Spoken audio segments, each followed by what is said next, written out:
Mom's tire gets fixed by stranger, next day gets a note. She could smell that something was burning and it left a bitter taste in her mouth as she started to panic. This was the last thing she wanted. When she thought that things could not get any worse, she watched as a car slowly pulled up next to her. The smile left her feeling uneasy as her stomach started to twist. Tina Jacobs' 5-year-old son, Kenneth, was already late for swimming practice and the grocery list was looking longer and more expensive than expected. On top of it all, her 2-year-old, Mary, was screaming and crying over her new socks that felt funny. Tina was a single mom, which meant she was the only one in charge of getting the kids from A to B and taking care of all the household errands. She more or less worked 2 jobs and felt all over the place, even at the best of times.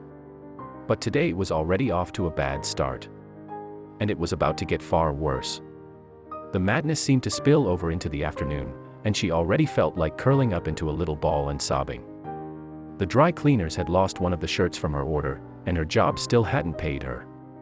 The string of bad luck came to a peak when she turned a sharp corner, and a loud bang made her head ring and world spin.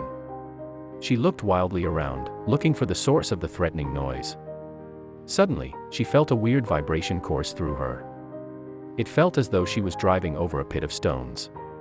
When things finally settled, she could smell the distinct scent of burning rubber.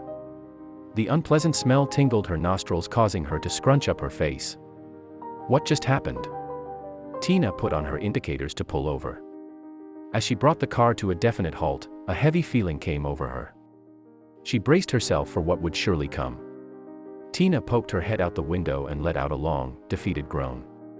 She had blown a tire. It was like a bit of icky confetti had been scattered over the road. But that wasn't her only problem. Tina raced through her options in her mind. Calling for roadside assistance cost money, and her job was being tardy with her salary. It was out of the question. She'd have to try to fix this herself. She threw her head back and sighed before she hopped out of the car and headed towards the trunk. She was in the middle of nowhere. But someone was watching her. Tina opened the trunk, lifted the liner, and stared at the spare tire with a deep frown. In theory, it should have been easy to fix. But the rust on the bolts said otherwise. Anxiety built up in her chest. How was she going to do this? Suddenly a loud honk made her jump out of her skin. Tina looked up to see someone had pulled in beside her. She stared at the scruffy man behind the wheel. He flashed a toothy grin and offered to help her out. On the outside, she smiled and politely declined, saying she had it under control. However, on the inside, something screamed that something was off, very off. Maybe it was just a general sense of caution most women developed, but the last thing she wanted was for him to get too close. He didn't accept her rejection and offered to help her again. Tina smiled and assured him that she got it. He stared at her, no doubt wondering if she was actually capable of changing the tire herself.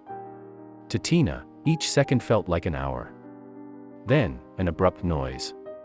It was her cell phone.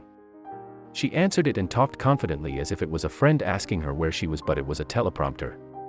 Still, it was enough to drive the unwanted help away. He drove off, shouting horrible names at her as he left. Tina hung up the call and looked around. It was a close call, but what could she do now? She already saw another car hot on her tail. Her car stuck out like a sore thumb on the long dirt road surrounded by fields. She truly looked like a damsel in distress, and let's face it, she was. If she saw a car like this, she would probably pull over too. Just like the large, blue pickup truck that soon parked behind her. Freaked from the previous encounter, Tina pulled out her phone and braced herself. This man got right out of his car. He was tall, dark, and handsome. He towered over her and looked like he worked out. The fear grew in the pit of her stomach and twisted it hard. She got her camera ready and pressed the record button. You couldn't be too careful these days. The man had a sweet southern accent. But he didn't ask her if she needed help. Instead, he insisted. This man wasn't like the first. His smile was warm and he seemed genuine. He offered to change the tire and dove straight in. Tina couldn't really say no. He was a man on a mission. He wore dirty jeans and a shirt. He drove a nice car and he made light work of the tire. It wasn't long until the bolts were flying off like they were nothing. "How'd you get them off so easy?" she asked. The man chuckled and said, "Strong hands come with the job," he answered. She tried to offer him a bit of money to say thank you, but he declined. They talked for a while he put the new tire on. Then she noticed something peculiar. She had seen his shoes before. She spotted them in a boutique window a while back. Her brow furrowed as she recalled why she remembered them. They were expensive. Like, very expensive. She looked at the handsome man sideways and wondered what he did. She felt it was too impolite to ask, so she said nothing. Instead, he wished her a nice day, and then drove away. However, that wouldn't be the end of their chance meeting.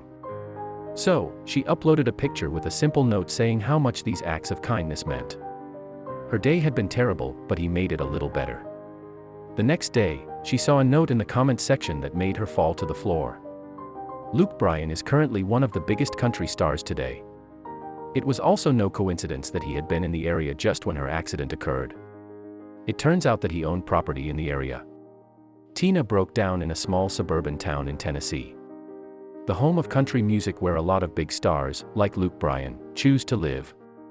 Luke Bryan is best known for his songs, "What Makes You Country," "Most People Are Good," and "One Margarita." For over a decade, he has remained one of the most successful and awarded country music artists. No wonder he didn't accept Tina's money. But online, people had more to say. Tina watched as a stream of comments poured in. Her heart pounded at the excitement of it all. Her post was getting more and more likes and engagements. From the rest of the comments, it seemed like acts of kindness wasn't odd behavior for the country star. He was known to take time out of his busy lifestyle to help others. Tina watched in amazement as the story went viral. Tina watched gobsmacked as her small social media post of gratitude traveled its way through nearly every news and radio channel in America. Her lucky encounter spread across social media like wildfire.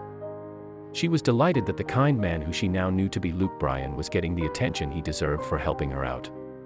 Even the mayor of Columbia, Chaz Mulder, tweeted to Bryan about his generosity. "To show our appreciation, we would like to honor you by presenting you with a key to the city and having you serve as the Grand Marshal of the Columbia TNUSA Christmas Parade alongside Santa. You in?" But it was only a matter of time before her post reached him. Tina was already the envy of half the nation. There were many people who would have done anything to have Luke Bryan fix their car, yet Luke Bryan wasn't quite done giving his attention to Tina. When Tina's post finally reached him, he commented underneath, conversing with her one last time. He said, "It was my pleasure, Tina. You have a beautiful family. I wish you all the best." Part of her felt foolish for not recognizing such a famous person. However, on the other hand, he probably liked to be treated as any other normal person. But, more than anything, she had got her message of gratitude out, and that's what mattered most. Tina also knew one more thing. So often people get wrapped up in the stress of their lives that they forget about others. The next time she saw someone struggling, she was going to reach out and help them.